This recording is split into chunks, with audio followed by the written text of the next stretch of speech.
Real love story. Ramesh और राजू बहुत ही अच्छे दोस्त थे।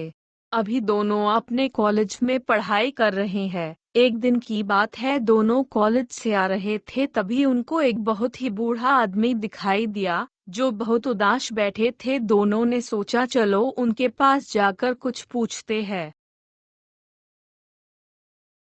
फिर क्या था, वो दोनों उस बूढ़े आदमी के पास जाकर बैठ गए और बोला, बाबा आप कैसे हो?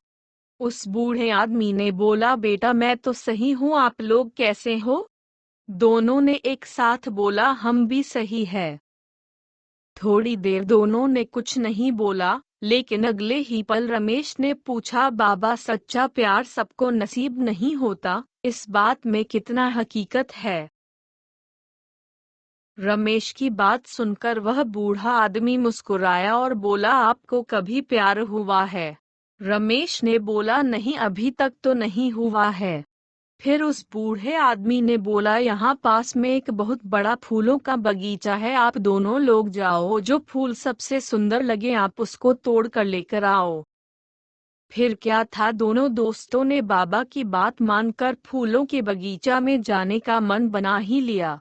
कुछ टाइम और बीता, जब दोनों फूल के बगीचा में पहुंच गए तो बहुत सारे फूल थे। दोनों ने करीब 1 घंटा तक फूल के बागीचा में सबसे सुंदर फूल ढूंढा, लेकिन कुछ भी समझ नहीं आया।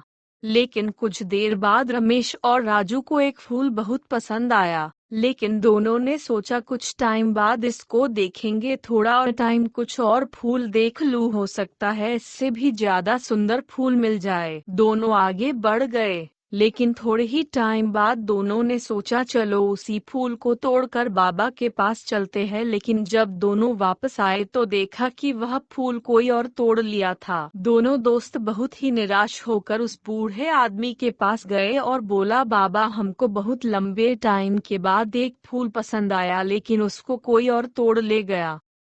उनकी बात सुनकर वह बूढ़ा आदमी हंसने लगा और बोला, बेटा यही प्यार की हकीकत है।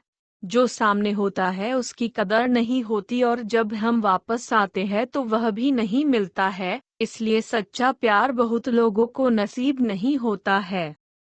इसलिए जो इंसान आपसे हमेशा बातें करना चाहता है या हमेशा वक्त बिताना चाहता हो, इसका मतलब ये नहीं कि उसके पास कोई काम नहीं या फिर वो बेकार हैं। इसका मतलब ये है कि वह आपकी इज्जत करता है, आप उसके लिए सब कुछ हो।